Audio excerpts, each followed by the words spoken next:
Now let us, please now let us take up short discussion on Singareni Collieries. Honorable Chief Minister. అధ్యక్ష, తెలంగాణకు తలమానికం సింగరేణి. సింగరేణి అభివృద్ధికి మూలం వేలాది మంది కార్మికుల శ్రమ. సింగరేణి కార్మికుల చిరకాల కోరికలను మా ప్రభుత్వం నెరవేర్చింది. వారి కుటుంబాల్లో ఎన్నడూ లేనంత సంతోషం నింపింది. నల్ల బంగారంగా భావించే అపారమైన బొగ్గు నిల్వలు రాష్ట్రంలోని కొమరం భీం, ఆసిఫాబాద్, మంచిర్యాల, పెద్దపల్లి, జయశంకర్ భూపాలపల్లి, భద్రాద్రి కొత్తగూడెం, ఖమ్మం జిల్లాలో గోదావరి నదీ పరివాహక ప్రాంతంలో అపారంగా విస్తరించి ఉన్నాయి. Singareni collieries company limited Telangana రాష్ట్ర ఆర్థిక పరిపుష్టికి, విద్యుత్ ఉత్పాదనకు, పారిశ్రామిక ప్రగతికి మూలాధారమైన బొగ్గును ఉత్పత్తి చేస్తూ వేలాది మందికి ఉద్యోగ ఉపాధి అవకాశాలను కల్పిస్తున్నది. తెలంగాణ నేల గర్భంలో 10,528 మిలియన్ టన్నుల బొగ్గు నిల్వలున్నాయి. సింగరేణి ఆధ్వర్యంలో ఇప్పటికి 1,249 మిలియన్ టన్నుల బొగ్గును వెలికి తీశారు. మరో శతాబ్ద కాలం అంటే 100 సంవత్సరాల అధ్యక్ష, మరో శతాబ్ద కాలం వరకు ఉత్పత్తిని కొనసాగించేందుకు వీలైనన్ని బొగ్గు నిక్షేపాలు ఇంకా ఉన్నాయి. కార్మికులు తమ కఠోర శ్రమతో భూగర్భంలో నుంచి బొగ్గును తవ్వి తీస్తున్నారు. జాతి సంపదను పెంచడానికి స్వేదం చిందిస్తూ ప్రమాదపు రంచుల్లో పనిచేస్తున్న సింగరేణి కార్మికుల శ్రమ, దేశ రక్షణ కోసం సరిహద్దుల్లో కాపలా కాస్తున్న సైనికుల కృషికి ఏమాత్రం తీసిపోదనే సత్యాన్ని ఈ సందర్భంగా తెలంగాణ రాష్ట్ర సాధన కోసం జరిగిన మహోద్యమంలో కూడా సింగరేణి కార్మికులు చూపించిన చైతన్యం సాటి లేనిది.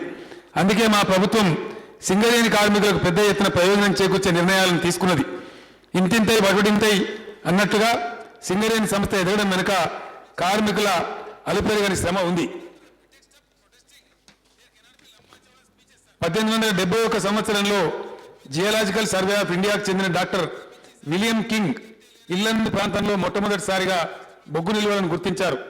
ఈ బొగ్గు నిల్వల మీద 1886లో ఇంగ్లాండ్కు చెందిన డక్కన్ కంపెనీ లిమిటెడ్ హక్కులు పొందింది. 1889లో ఖమ్మం జిల్లాలోని సింగరేణి అనే చోట బొగ్గు తవ్వకాలు ప్రారంభమయ్యాయి. ఇప్పుడు బొగ్గు దొరికే ప్రాంతాన్నంతా సింగరేణిగానే వ్యవహరిస్తున్నాం. నిజాం కాలంలో 1920 డిసెంబర్ 23న కాలరీస్ కంపెనీ లిమిటెడ్ అనే సంస్థ ఏర్పడింది. 1945లో నిజాం ప్రభుత్వ సంస్థలోని ఎక్కువ భాగాన్ని కొనుగోలు చేసి మేనేజింగ్ ఏజెంట్గా కంపెనీ కార్యకలాపాలను నిర్వహించింది. 1960 నుంచి భారత ప్రభుత్వం, రాష్ట్ర ప్రభుత్వం 49:51 నిష్పత్తిలో భాగస్వాములుగా సింగరేణి నిర్వహిస్తున్నాయి.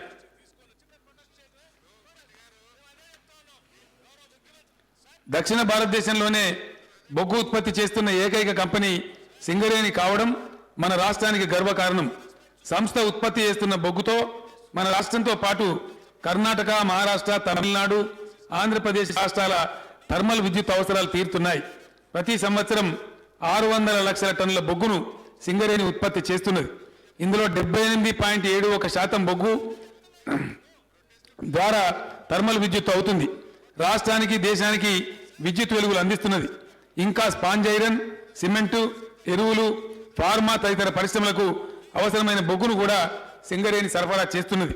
ప్రస్తుతం సింగరేణిలో 46 గనులుండగా అందులో 30 భూగర్భ గనులు, 16 ఓపెన్ కాస్ట్ గనులున్నాయి. ఓపెన్ కాస్ట్ గనుల్లో shovel dumper, dragline, highwall పద్ధతుల్లో బొగ్గును వెలికి తీస్తున్నారు.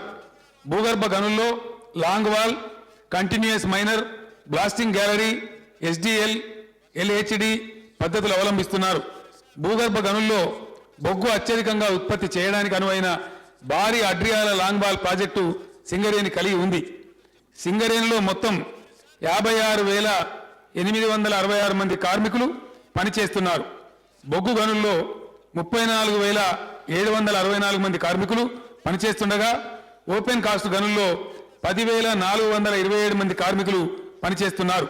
2015-16లో మొత్తం ఉత్పత్తి 600 లక్షల టన్నులు కాగా దీనిలో ఓపెన్ కాస్ట్ గనుల నుంచి 497 లక్షల టన్నులు, భూగర్భ గనుల నుంచి 106 లక్షల టన్నులు ఉత్పత్తి జరిగింది. అంటే 61% మంది పనిచేస్తున్న భూగర్భ గనుల్లో 17% బొగ్గు ఉత్పత్తి జరుగుతుంటే 18% కార్మికులు పనిచేస్తున్న ఓపెన్ కాస్ట్ ద్వారా 82% బొగ్గు ఉత్పత్తి జరుగుతున్నది. భూగర్భ గనుల్లో టన్ను బొగ్గు కోసం అయ్యే ఉత్పత్తి వ్యయం 4,118 రూపాయలు కాగా అమ్మకం ధర 2,360 రూపాయలు. అంటే ఒక్కో టన్నుకు 1,758 రూపాయలు నష్టాన్ని సంస్థ భరించాల్సి వస్తున్నది. ఓపెన్ కాస్ట్ గనుల్లో టన్ను బొగ్గు ఉత్పత్తి వ్యయం 1,204 రూపాయలు, అమ్మకం 2,008 రూపాయలు.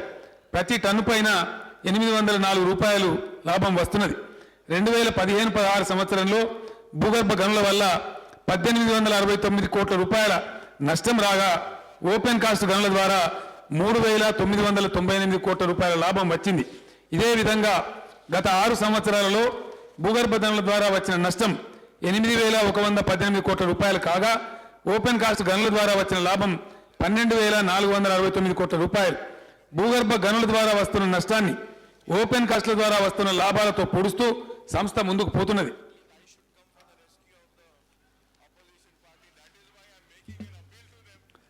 లాభాలు తెచ్చిపెడుతున్న ఓపెన్ కాస్ట్ గనులు లేకుండా సింగరేణి కంపెనీ మనుగడ సాధ్యం కాదనే విషయాన్ని అందరం గమనించాల్సి ఉంది. ఈ వాస్తవం గురించి కోల్ ఇండియాతో సహా జాతీయ అంతర్జాతీయ సంస్థలన్నీ ఓపెన్ కాస్ట్ విధానాన్ని అవలంబిస్తున్నాయనేది వాస్తవం.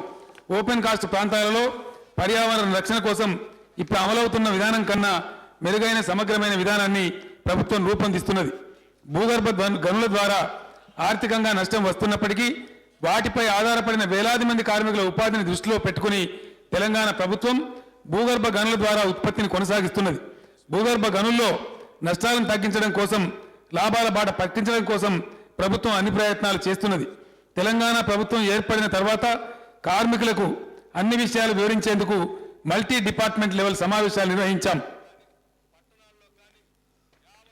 దీంతో కార్మికులు, అధికారులు సమన్వయంతో కొత్త ఉత్సాహంతో పనిచేస్తున్నారు.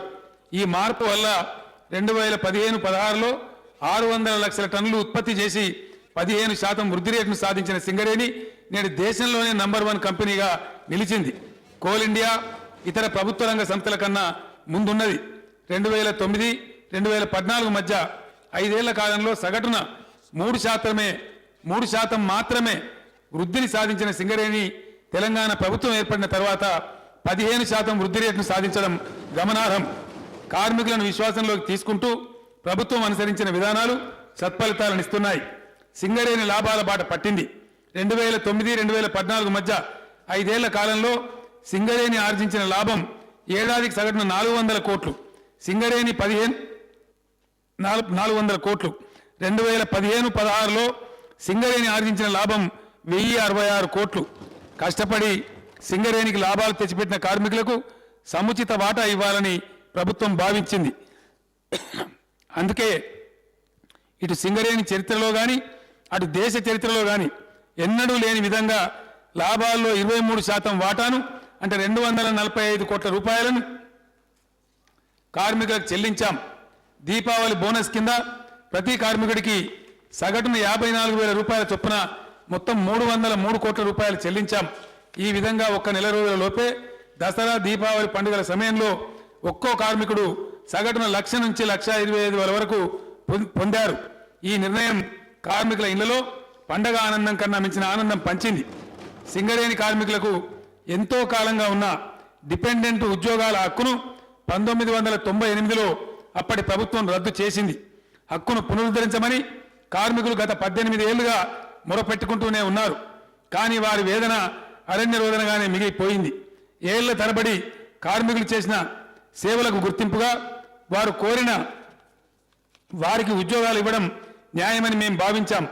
మేము అధికారంలోకి వస్తే డిపెండెంట్ ఉద్యోగాల హక్కును పునరుద్ధరిస్తామని ఎన్నికల సందర్భంలో హామీ ఇచ్చాం. ఇచ్చిన మాట కట్టుబడి డిపెండెంట్ ఉద్యోగాల హక్కును పునరుద్ధరించాం. దాదాపు 2 దశాబ్దాల తర్వాత సింగరేణి డిపెండెంట్ ఉద్యోగాల నియామక ప్రక్రియ మళ్లీ ప్రారంభమైంది. జనవరి 1 నుంచి దరఖాస్తులు స్వీకరిస్తున్నారు. దీంతో కార్మికుల కుటుంబాలలోంచి మరో తరం ఉత్పత్తిలో భాగం పంచుకోవడానికి సిద్ధమవుతున్నది. కార్మికుల కుటుంబాల్లో ఆనందం వెల్లివిరుస్తున్నది. అనారోగ్య కారణాల వల్ల అన్ఫిట్ అయిన కార్మికుల వారసులకు ఉద్యోగం ఇచ్చే విషయంలో గత ప్రభుత్వాలు పరిమితి విధించాయి. ఏడాది